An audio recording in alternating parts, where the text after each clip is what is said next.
d'Ivoire, mécontentement du président de la transition du Burkina Faso, le capitaine Ibrahim Traoré, vis-à-vis du président de la République de Côte d'Ivoire, son Excellence M. Alassane Ouattara. Les détails dans cette vidéo. Le président Ibrahim Traoré, président de la République du Burkina Faso, a enfin dévoilé une nouvelle qui incrimine la Côte d'Ivoire vis-à-vis du plan de déstabilisation visant à déstabiliser son régime depuis la Côte d'Ivoire. Les détails dans cette vidéo. Nous vous prions, mes chers amis, de suivre la vidéo jusqu'à la fin pour avoir tous les détails. Mais avant, sachez que cette vidéo n'est pas faite pour inciter à la haine ou à l'acharnement. Elle est juste à titre informatif. Donc tâchez de rester poli, mais surtout pour toi dans les commentaires. Voici ce qu'a déclaré le président Ibrahim Traoré vis-à-vis de la Côte d'Ivoire, vis-à-vis des intentions de la Côte d'Ivoire qui ont pour but, ou alors qui ont pour intention de déstabiliser la Côte d'Ivoire. Les détails une fois de plus dans cette vidéo.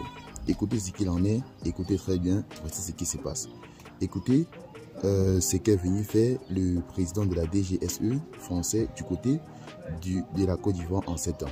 Écoutez et sortez nous vos propres analyses. Écoutez très bien la vidéo, écoutez.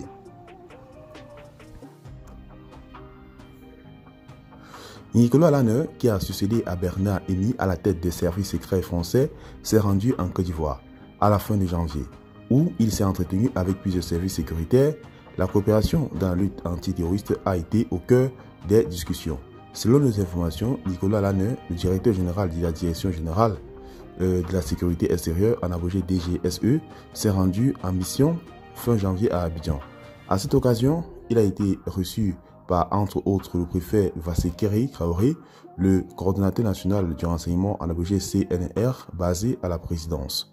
Des réunions ont également été organisées avec plusieurs services sécuritaires.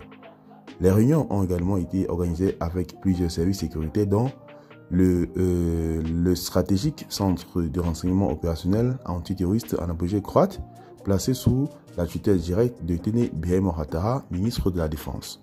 La DGSE fait faire du pays de Alassane Ouattara, avec qui elle travaille étroitement depuis plusieurs années, son pôle régional de lutte antiterroriste, en y déployant certains de ses moyens comme l'un de ses avions de surveillance et de collecte de renseignements qui appuient les forces de sécurité ivoiriennes.